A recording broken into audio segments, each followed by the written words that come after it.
Mengenai ilmu manfaat itu kita mengikuti tradisi ulama-ulama dulu.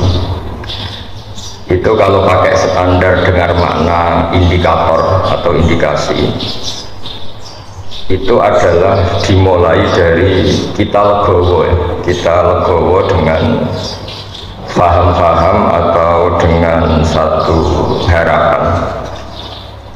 Saya punya sekian contoh bahwa agama ini limangkana yarjuwa wal yaumal akhir. Agama ini bagi yang selalu berpengharapan. Jadi misalnya ada orang fasik atau sedang salah atau sedang goblok, sedang tidak pinter, itu kita harus membahasakan sedang.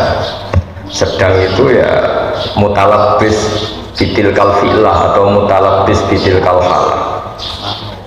Ini penting sebagai mukaddimah karena awal kerusakan agama ini dimulai dari gerakan-gerakan yang mudah mengkafirkan kelompok lain, sehingga ini memutus harapan. Jadi saya mohon kepada Bapak Profesor, Bapak semua yang terlibat dalam pendidikan itu, terutama ini menyemaikan harapan. Orang yang sekarang sedang jatuh bisa saja suatu saat bangkit, yang sedang fasik bisa saja suatu saat soleh, sehingga agama ini diperuntukkan limangka layar juwoha wal yaumal akhir, bagi yang selalu berpengharapan. Sehingga agama ini tidak boleh main vonis mengkafirkan orang lain terus kemudian menganggap kelompok lain tidak termasuk Islam, itu tidak boleh. Sebab itu ciri khas ahli sunnah wal jamaah yang diimplementasikan akidah NU di Indonesia, atau kalau dalam bahasa PBNU itu sudah ahli sunnah masih ditambahi an-nahdiyah. Itu dimulai dari apa? Itu dimulai apa? Yang tidak mudah mengkafirkan orang lain. Karena sekali gerakan ini itu tumbuh dan kita masuk ke situ, maka orang Islam itu otomatis berkurang, karena yang hakikatnya masih muslim kita anggap kafir. Yang hakikatnya suatu saat tobat kita vonis atau kita statuskan, bisa stigmasi sebagai orang yang jelek, sehingga nggak ada harapan lain lagi untuk baik. Sebab itu pengajian ini atau ngaji ini saya mulai dari ciri khas madzhab ahli sunnah wal jamaah tentang ilmu manfaat. Ilmu manfaat itu ilmu yang orang itu selalu berharap kepada Allah Subhanahu wa ta'ala. Limangkana yarjuwa wal yaumal akhir. Saya beri beberapa contoh masail fikih. Ada orang misalnya mati bunuh diri atau mati karena minum oplosan. Itu di Syarhun Nawawi, syarah hadis Nawawi ketika mensarai Sahih Muslim. Gimana hukumnya orang yang mati karena oplosan atau karena bunuh diri? Sebagian ulama mengatakan jangan datangi jenazahnya sebagai hukuman biar nggak ada lagi yang mati bunuh diri. Ada ulama yang berpendapat tetap kiai itu datang, karena bunuh diri itu sudah salah, dan kalau kiai-kiai tidak datang maka ditakutkan ada kefiah baru dalam mengelola jenazah, dan itu lebih bahaya.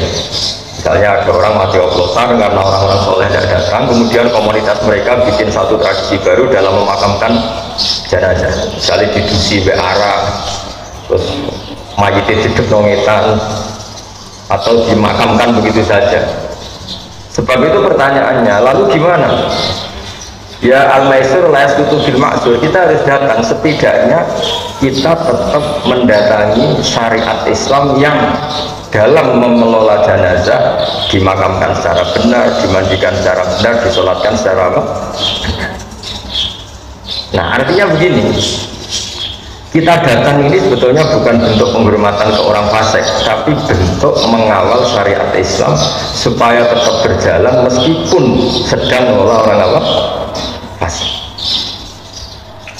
Jadi ini penting sekali saya utarakan supaya legowo kita sebagai pemandu ilmu atau pemandu madzhab ahli sunnah wal jamaah itu bukan urusan seneng dan tidak seneng, tapi kita ngawal syariat Islam ini. Kita caranya apa? Ya tadi selalu berpengharapan di mangkaan arjuwa wal jamaah. Kalau tadi dikatakan Pak Rektor misalnya susah menerapkan pesantren di kampus, Tapi jangan pernah putus harapan. Al-Azhar itu ya kampus, tapi tradisinya pesantren. Di situ ada ijazah toreko, ada ijazah cara menghafal Quran secara benar, tapi tetap tradisinya itu kampus. Nah, saya memulai makalah ini dengan buku yang jenengan baca semua, yang jenengan bawa, nanti tak baca secara urut sebagian yang pokok-pokok. Saya mulai dengan ilmu manfaat itu ilmu yang kaya apa?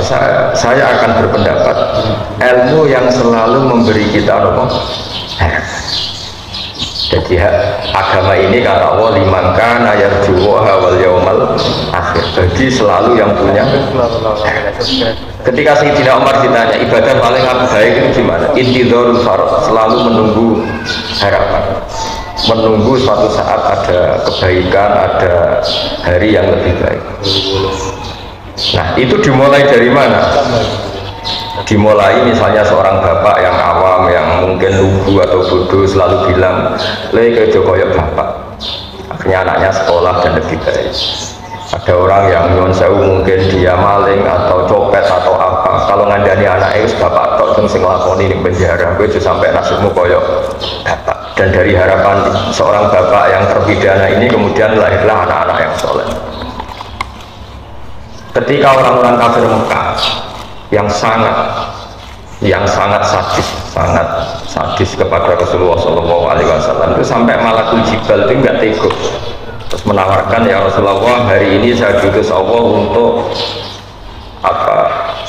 Untuk menghancurkan orang-orang Mekah yang mengusir engkau, yang menyakiti engkau. Tapi kata Nabi, jangan. Asallahu ayyukhrija min aslabihim ma ya'buduha wa la yusyriku bihi syai'an. Mungkin bapaknya kafir, tapi saya berharap nanti anak-anaknya menjadi mukmin. Jadi orang yang kafir saja Nabi tidak butuh harapan. Ini bukti itu ada di hadis Sahih di Bukhari.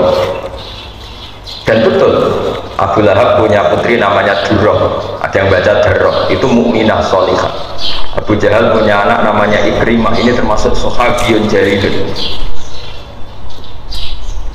Jadi agama ini digerakkan oleh harapan, dimangkan ya juga. Bahkan ketika bapaknya belum, kan banyak sekarang di Indonesia.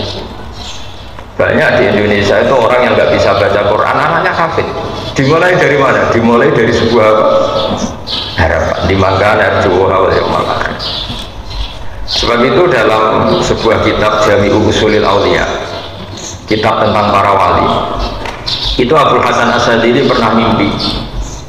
Di situ ketemu Nabi Nuh dan Nabi Muhammad SAW dalam mimpi. Itu Nabi Nuh digojlok begini sama Nabi Muhammad. Andai kan Nabi Nuh tahu bahwa dalam tubuh orang kafir bisa saja ada sperma nasamah namanya kalau dalam bahasa Arab, yang suatu saat ini jadi mukmin. Misalnya Abu Jahal, ternyata dia menyimpan nasamah, yaitu nanti jadinya ada Ikrimah bin Abi Jahal. Mungkin buyut-buyut kita, orang-orang di negara-negara Eropa, mungkin banyak yang bangganya kafir, atau yang karuan ya di Arab. Di Arab itu banyak orang kafir yang karuan di kitab itu Abu Jahal punya anak Ikrimah, Abu Lahab punya anak Darrah. Andai kan Nabi Nuh tahu bahwa orang-orang kafir yang beliau pasutkan itu mati, padahal di tubuh mereka tersimpan nasamatan mukminah, bisa saja tersimpan calon-calon orang mukmin, maka mada'a ala qaumih, maka tidak akan masukkan kaumnya. Artinya apa? Kenapa Nabi Nuh yang termasuk ulul azmi akhirnya syariatnya Nabi Nuh tak menjadi syariat kita? Karena syariat kita tidak boleh robbila tadar alal ardi minal kafirina. Karena yang sedang bodoh bisa saja di situ tersimpan calon-calon profesor, calon-calon doktor, calon-calon ulama, padahal bapaknya awam atau lugu. Maka Bapak Purwo, Pak Profesor Purwo, saya pernah ketemu profesor juga di Jogja, cerita, Gus, sebenarnya saya dengan bapak saya itu entah pinter mana. Kok sampai cerita gitu? Ya, bapak saya ini petani udon, punya anak profesor. Saya profesor, anak saya naik SMP saja kesulitan. Sudah saya ini pinter siapa? Makanya cerita yang favorit di Bazibar, agaknya Mbah Mun itu, ada orang awam, bodoh, punya anak alim alam. Setelah punya anak alam ini, anaknya ini punya pondok besar. Ya rata-rata santri itu kultus, anaknya saja sealim ini apalagi bapaknya. Suatu saat bapaknya ke situ, sholatnya ya ada bener, wudhunya ada bener. Santri itu masih bisa mentakwil ini mungkin jadab itu bahasa khusus pondok, mungkin punya perilaku khusus loh, yang sudah terbebas dari syariat. Suatu saat bapaknya ini kencing dekat musola, jadi sudah nggak bisa ditakwil. Wah ini kali ini bodoh betul ya.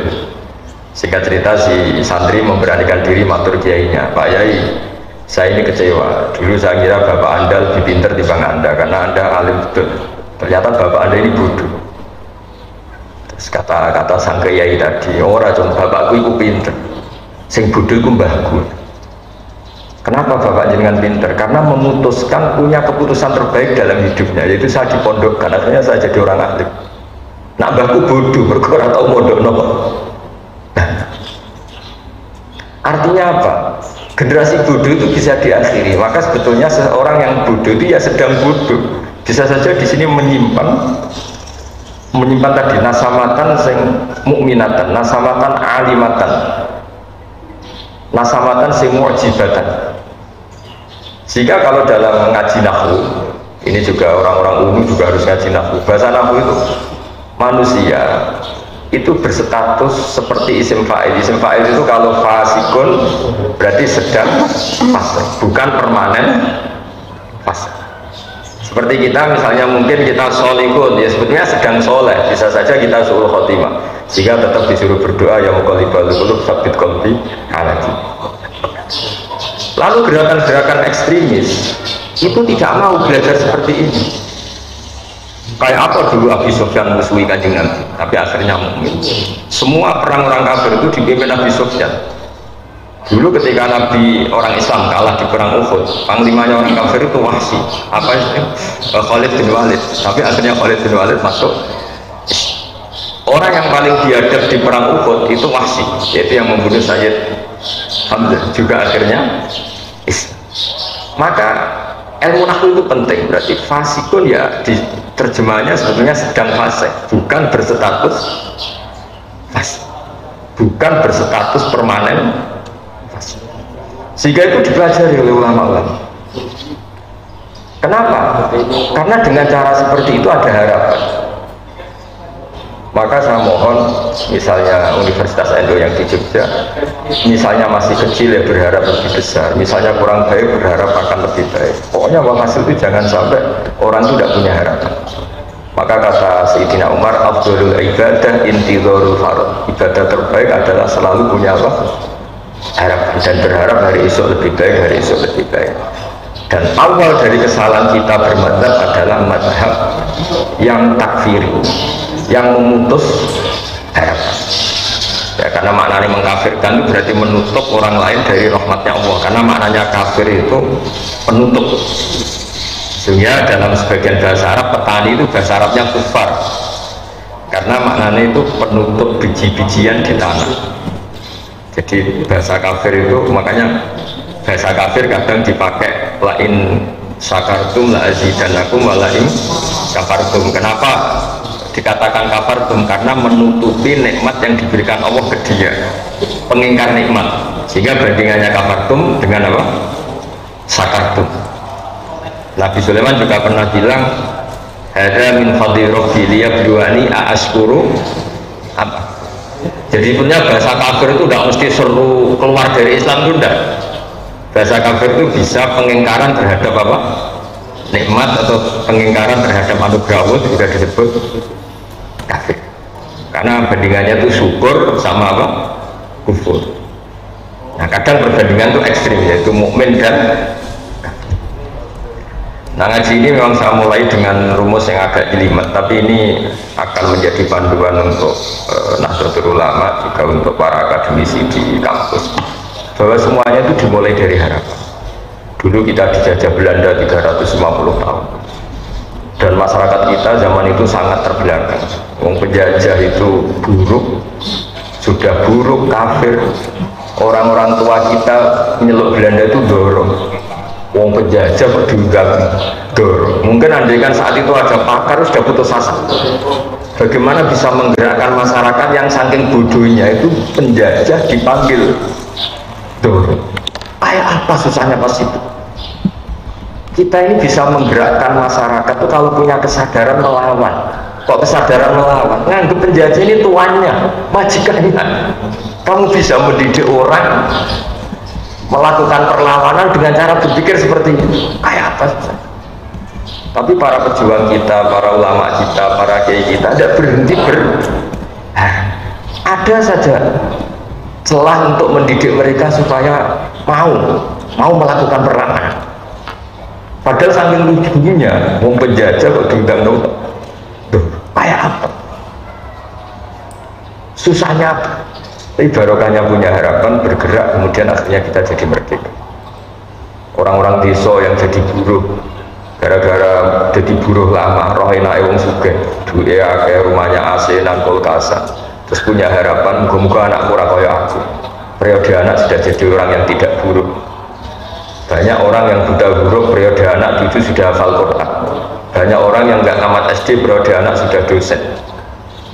Makanya PR kita setelah kita jadi anaknya orang awam, jadi dosen, jadi doktor, apa kita setelah jadi doktor bisa lebih baik? Nah ini PR. Jadi ilmu manfaat itu dimulai dari cara berpikir, itu selalu punya. Makanya kalau dalam balaghah, di balaghah pesantren, kenapa Nabi Adam itu ditobati Allah? Padahal salahnya sama-sama salah. Iblis ya salah, melanggar perintah Allah. Adam juga salah, melanggar perintah Allah. Karena Nabi Adam itu bukan salah permanen, tapi sedang salah. Yaitu Allah membahasakan wa aso adamu robbahu fahuwa. Jadi kalau dalam bahasa Arab itu ada bahasa status, ada bahasa sedang. Misalnya begini, saya ini kan tidak penjahit. Saya ulang lagi, saya ini tidak penjahit. Pas Pak Rektor main ke rumah saya pas jahit sarung. Itu mesti bahasanya ro'aituhu yaqutu sauban atau ro'aituhu khoto sauban. Saya melihat Gus Bah sedang menjahit. Sedang menjahit ya sudah sedang menjahit, tapi saya tetap tidak penjahit. Adam itu hanya dibahasakan Allah wa aso adamu rabbahu fahuwa. Itu sama dengan bahasa khoto fulanun as-sauba, ada orang menjahit baju, ya sudah menjahit saja tapi tidak penjahit. Jadi tidak boleh kamu bahasakan Adam itu pendosa tapi sedang. Nah, ilmu-ilmu seperti ini mulai hilang karena orang itu lebih menganalisis, nuruti pikirannya, khayalnya daripada mengikuti kaidah. Padahal kalau dalam kaidah seperti yang saya utarakan tadi, bahasa fasik itu isim fa'il itu zamannya tuh hal sama istiqbal. Kalau hal itu sekarang, berarti sekarang sedang fasik, orang itu sekarang sedang kafir. Tapi mana kita tidak pernah tahu kaifa akibatnya, nanti akibatnya kayak apa. Kita perang Uhud, bencinya kita sama Wahsy karena membunuh Sayyid Hamzah, bencinya kita sama Khalid bin Walid karena dia panglima perang orang kafir. Tapi apa yang terjadi? Khalid bin Walid akhirnya masuk, Wahsy ya sama. Mungkin sebagian mahasiswa ini juga sekaligus nyambut mahasiswa baru, mungkin sebagian mahasiswa kecewa punya bapak yang lugu, yang awam, mungkin yang jualan pentol, mungkin yang apa. Tapi justru itu menginspirasi anak-anak untuk tidak punya nasib kayak bapak. Sementara kadang yang kita anaknya orang mapan, justru ini yang nuntut yang bersifat materi. Jadi akhirnya apa? Setelah yang anaknya orang awam, anaknya orang lugu ini jadi orang, nanti jadi kebanggaan. Saya ini anaknya orang biasa bisa jadi dekat. Tapi yang menggerakkan itu apa? Yaitu harapan. Makanya ciri khas mazhab Ahlussunnah wal Jamaah adalah tidak boleh mengkafirkan orang lain, karena dengan itu berarti Anda memutuskan hubungan Allah dan hambanya. Gak boleh, anak saja gak boleh dipisahkan dari orang tuanya. Gak boleh kamu menjual pedet atau anak sapi terpisah dari indukannya yang masih menyusu. Apalagi ini at-tafriq bainal abdi wa rabbi. Kebutuhan dasar seorang manusia adalah berhubungan dengan Tuhannya. Lalu orang ini kita putus hubungannya dengan apa? Tuhan. Dan begitu seterusnya. Sehingga tadi Nabi, meskipun yang menyakiti Nabi ini orang-orang kafir yang sangat biadab, ketika mau dihabisi sama malaikatul jibal, itu Nabi masih ngendikan bal arju ayyukhrijawahu min aslabihim ma ya'budullaha wa la yusyriku bihi syai'an. Jadi ini yang sedang kafir saja Nabi tidak berhenti berpengharap. Saya sering ketemu bapak-bapak itu cerita ke saya, Gus dulu itu tidak puasa gara-gara anaknya ikut program Iqra atau Qiraati atau yang bu'alapanya ikut TPA. Itu anaknya puasa masih kecil, karena masih kecil puasa itu digendong. Lama-lama bapaknya ini malu, anakku itu kayak poso, akhirnya ikut poso. Kalau wisuda khataman Quran itu banyak bapak-bapak itu nangis. Kalau ditanya itu ya lucu. Beliau-beliau ini kadang nggak bisa baca Quran, anaknya bisa hafid. Wisuda kampus juga sama. Kadang bapaknya nyuruh saya wis pasangannya gak parlentes, gue itu duit so. Anaknya kadang kumplot. Coba kalau kita melihat orang awam langsung tidak berpengharapan, maka generasi berikutnya akan hilang. Karena kita memutus apa? Makanya agama ini bagi siapa? Limangkana yarjuwaha wal yaumal akhir. Agama ini bagi siapa yang selalu punya.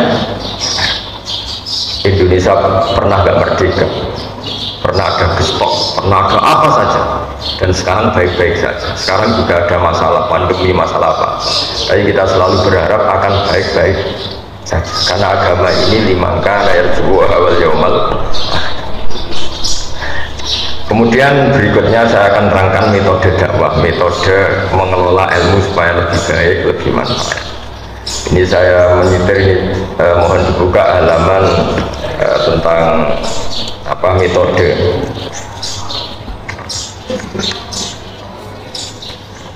Tentang Sayyidina Umar diprotes sama beberapa sahabat karena beliau cara mimpin itu keras sekali. Kalau Abu Bakar lembut sekali, jadi sama-sama dua pemimpin besar dalam Islam. Yang Umar itu keras sekali, yang siapa? Abu Bakar lunak sekali. Halaman 25. Ya ini saya baca halaman 25. Jadi kan Rasulullah SAW kita tahu ketika intaqala ila rafiqil a'la, ketika pindah ke alam itu. Karena tentang Nabi itu gini Pak Rektor, jangan sampai kita yang NU atau yang ahli sunnah wal jamaah itu menamai Nabi itu meninggal. Jadi memang kalau ulama itu aturannya agak jelimet. Pernah ada Imam Malik ketemu orang, ila aina anta, kamu kemana? Zurtu kubur Nabi, saya mau ke kuburannya Nabi. Itu dineng sampai Imam Malik, orang itu nggak ditanya. La taqul kubur Nabi, wa qul zurtun Nabi. Makanya orang Indonesia itu luar biasa. Yang paling awam pun kalau ditanya, kamu kalau haji mau kemana saja? Ziarah Kanjeng Nabi. Nggak ada yang keterucut bilang ziarah kuburannya. Fa'inan Nabiya hayyun, karena menurut keyakinan kita Nabi itu masih hidup, hanya intikal pindah ke alam barzah. Sehingga orang Indonesia itu luar biasa. Orang paling awam pun kalau ditanya, kamu mau kemana setelah ibadah haji selesai? Mau ziarah Nabi. Nggak ada yang menambahi kata kuburan. Itu sudah jadi kultur, sehingga mereka melafalkan meskipun tidak paham yang ngomongnya gitu. Kenapa umrah sampai ziarah Kanjeng Nabi? Di brosur juga gitu, ziarah ke Nabi, bukan ke makamnya. Jadi itu kultur kita sampai seperti itu. Ya kita tahu Abu Bakar mengganti Nabi. Abu Bakar itu alayin, dia halus sekali. Resiko halus adalah ketika melihat kemungkaran juga tidak berontak. Dan itu masalah, karena ciri utama agama Islam itu nahi mungkar. Sehingga Abu Bakar justru merasa yang mengganti beliau itu harus figur yang mewakili nahi mungkar, karena beliau merasa mewakili amar ma'ruf.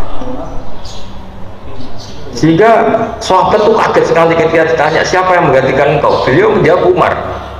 Dua figur yang berbeda, perasaannya orang tuh nggak akan terlintas Abu Bakar kok memikirkan bahwa penggantinya itu adalah Umar, karena ini dua figur yang sangat kontras, yang satu sangat lunak, yang satu sangat keras. Tapi kenapa akhirnya Abu Bakar itu minta diganti Umar? Kalau kita hidup di Jogja, di Solo, di kultur yang halus, mungkin senang sama figur kayak Abu Bakar.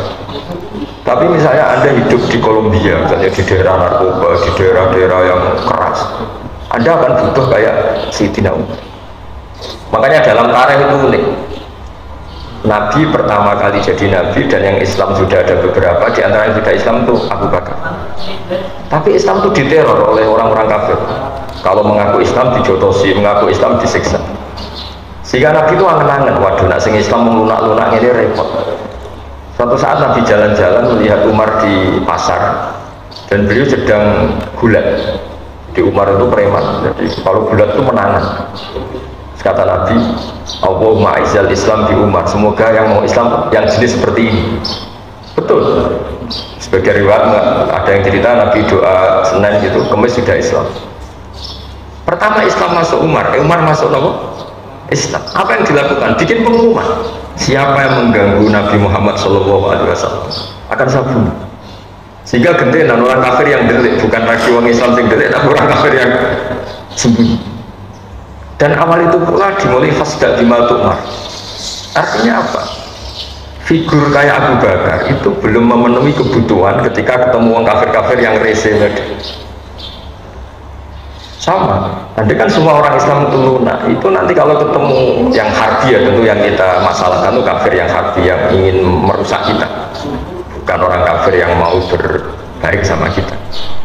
Walhasil tinggal cerita Abu Bakar ini ingin diganti Umar karena ada kebatilan-kebatilan yang masif, ada kebatilan-kebatilan yang aktif. Singkat cerita ketika Umar mimpin ditanya sama Abdurrahman bin Auf, engkau mengganti orang yang sangat lunak sementara engkau sangat keras. Nah, terus ini yang terus dijawab ya Abdurrahman, wallahi laqad lintu linnasi hatta khashituha fil lail thumma stadadtu alaihim hatta khashituha fi syiddah fa ilal makhraj. Jadi intinya gini ya, ini saya beri analogi. Kalau kita misalnya punya keluarga yang nakal, misalnya yang pergaulan bebas, kalau ketemu paman atau Pak D yang lunak, ngajak pacarnya di situ nggak ditegur, melakukan hal yang haram nggak ditegur, pasti ponakan ini berpikir wah nggak apa-apa, nyatanya Pak D saya nggak tegur. Intinya apa? Kalau terlalu lunak menjadikan keponakan ini yang salah tidak tahu kalau itu salah karena nggak ditegur. Kebalikannya kalau pamannya ini terlalu keras, ponakannya juga nggak pernah main ke sini, jadi ya rapo berdidik, ke situ saja enggak. Jadi akibatnya sama, yang terlalu lunak ya nggak bisa didik karena membiarkan, yang terlalu keras juga nggak bisa didik karena ketemu saja enggak, karena ponakannya pasti ya berani ke situ. Intinya apa? Terlalu lunak ya masalah, terlalu keras ya masalah. Maka kata Sayyidina Umar, ketika aku pakai metode dakwah lunak, saya juga takut dosa. Karena lunak adalah bisa saja pembiaran terhadap maksiat.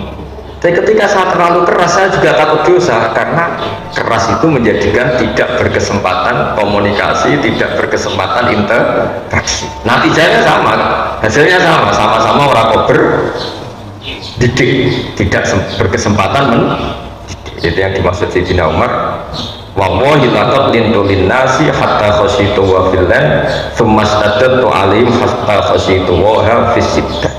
Jadi dakwah yang terlalu lunak juga masalah kayak tadi. Tapi saya ini cerita zaman dulu ya, saya tidak ingin dalam konteks bernegara yang baik itu ada ekstremitas, karena ini kan cerita zaman dulu orang kafir itu sangat ekstrim, mengancam membunuh yang mau masuk Islam, sehingga Nabi butuh figur orang kayak Umar yang berani ngancam balik, yang berani ngancam. Nah kalau dulu kan enggak, gara-gara belum ada Umar, Abu Bakar CS-nya hanya jadi objek intimidasi orang kafir. Tapi gara-gara Umar masuk Islam, gantian Umar yang intimidasi mereka, dan barokahnya itu kemudian Islam nggak diganggu lagi. Nah artinya apa? Kita sebagai dai ini berkebutuhan macam-macam. Makanya terus di fikih disimpulkan, jika ketemu orang kafir yang harbi, yang keras, kita boleh keras. Makanya qatilul ladzina yuqatilunakum, perangi mereka yang merangi kamu. Sehingga ulama dulu yang merangi Belanda, merangi Jepang, karena mereka merangi kita. Tapi kalau mereka tidak merangi kita, tentu kita diharamkan merangi mereka. Nah, bayangkan misalnya zaman Belanda jajah kita, Jepang jajah kita, terus kamu fatwa yang lemah lembut, ya repot. Zaman itu ya nggak jadi merdeka dengan fatwanya seperti itu. Nah, Islam itu menyediakan itu semua. Ada fatwa saat perang, juga ada fatwa saat negara normal. Kalau ketika negara normal ya fatwanya tentu bil hikmati wal mau'izatil hasanah. Tapi apapun itu sudah saya niati di sesi ngaji ini, saya akan cerita agama ini liman kana yarjuha wal yaumal akhir. Jadi cerita pokok yang ada di hadis sahih adalah ketika Malakul Jibal menawari Rasulullah SAW untuk menghabisi orang-orang kafir Mekah, Nabi ngendikan, tapi saya berharap dari anak turun mereka menjadi mukmin. Ini bapaknya masih kafir. Nabi berharap generasi ini selesai dengan melahirkan orang-orang mukmin. Jadi setelah Abu Jahal itu ya sudah selesai, karena Abu Jahal melahirkan orang namanya Ikrimah. Khalid lebih ngeri lagi. Khalid itu punya bapak namanya Walid. Wah, itu lebih parah lagi. Walid bin Mughirah itu biadab-biadabnya orang Mekah yang paling mengganggu Nabi. Tapi punya anak Khalid bin Walid yang nanti menjadi panglima terbaiknya umat. Wahsy, kayak apa Nabi tidak senangnya sama Wahsy? Karena membunuh ahabban nasi ila Rasulillah. Sampai saking nggak senangnya Nabi itu, sudahlah Wahsy, iman kamu saya terima, tapi tolong kalau ketemu saya kamu menghindar. Setiap saya melihat kamu seakan-akan paman saya Sayyid Hamzah, tapi iman kamu sudah saya terima. Sehingga masyhur itu dalam sejarah, Wahsy ketika perang Yamamah yang dipimpin Abu Bakar, dia berkeinginan membunuh Musailamah al-Kadzdzab. Ada yang baca Musailamah al-Kadzdzab. Kata beliau, kata Wahsy, saya berjanji fakama qataltu ahabban nasi ila Rasulillah sa'attu abghadun nasi ila Rasulillah. Saya bersumpah karena saya pernah berdosa membunuh orang paling dicintai Rasulullah, saya akan membunuh orang yang paling dibenci Rasulullah, itu membunuh Musailamah al-Kadzdzab yang ngaku sebagai nabi. Artinya apa? Orang yang biadab Wahsy yang bunuh Hamzah sampai seperti itu, gila setelah dibunuh disobek perutnya oleh Hindun, kemudian jantungnya dikunyah, kayak apa? Tapi Hindun akhirnya ya jadi muslimah, Wahsy jadi muslim. Nah, kenapa bisa begitu? Karena selalu ada. Nah, contoh terakhir harapan yang tidak kesampaian tapi efeknya bagus. Abdullah bin Ubay bin Salul itu ketua orang munafik. Kayak apa fitnahnya Abdullah sama Rasulullah? Tapi ketika Abdullah bin Ubay itu meninggal, itu anaknya minta supaya Nabi itu ngasih gamisnya, sama Nabi dikasihkan supaya dipakai mengkafani siapa? Abdullah bin Ubay. Dan ini Ra'isul Munafikin. Bahkan setelah Nabi datang di jenazahnya itu, keluarganya minta supaya Nabi itu corong Jawa kayak ngidoni, semua fisiknya disuruh ngidoni bin barokah untuk idoni kan tidak diturutin. Orang tuh heran semua, kayak apa salahnya Abdul bin Ubay bin Salul sama Nabi? Nabi itu tiap jalan satu langkah dua langkah diantar sama Umar. Amata Jakarta ya Rasulullah, kalau Ubay kada wa kada, engkau apa enggak ingat kayak apa Ubay menghujat engkau? Engkau apa enggak ingat kayak apa Abdul bin Ubay mencibir engkau, menghina umat Islam? Hati Umar, sudah tanah kayak Umar, kamu minggir saya mau ke sana. Sampai terakhir Nabi mau bersolat dan sudah tak mau takbir, baru ada ayat turun, wala tusolli ala ahadin minhum mata abada wala taqum ala. Terus Nabi gak jadi sholat.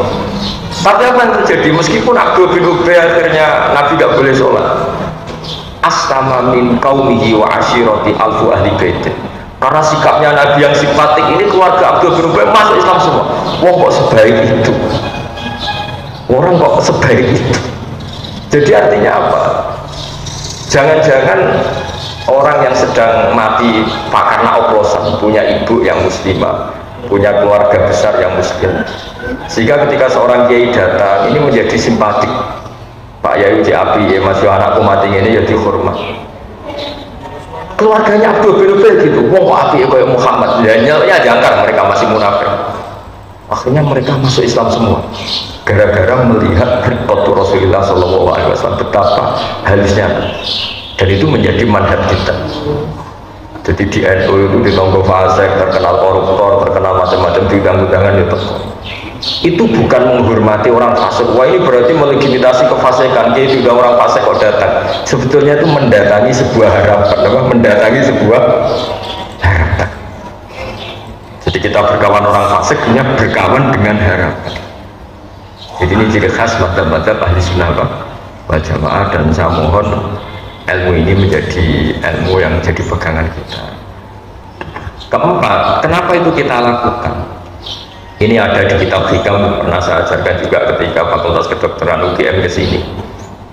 Kenapa ini kita ajarkan? Yang keempat, ini contoh saya yang terakhir. Karena sebetulnya kita benci orang maksiat itu karena kebetulan orang itu tidak ada hubungan dengan kita. Misalnya begini, kamu dipisoi orang, kan memaafkan itu susah. Coba bayangkan yang misoi itu anak kamu kepada orang lain, kamu berharap apa? Orang itu memaafkan anak kamu. Kalau pertanyaannya, wah misoi itu diwales, itu ditabuin, kan? Kalau orang mengumpat itu harus ditangani. Pertanyaannya, kamu fatwa jidul karena kebetulan yang salah bukan anak kamu. Coba kalau yang salah itu anak kamu berharap dimaafkan apa dipukulin? Dimaafkan. Makanya Nabi Ibrahim alaihissalam ketika diangkat di alam malakut kemudian melihat orang maksiat, menurut kamu Ibrahim orang-orang maksiat itu diapakan? Habisi saja ya Allah, mereka hidup di bumi makan dari rezekimu tapi maksiat terus, sama Allah diturutin sampai 3 kali, ada 3 peristiwa ya, ada yang maksiat zina, ada yang maksiat maling, ada yang maksiat apa.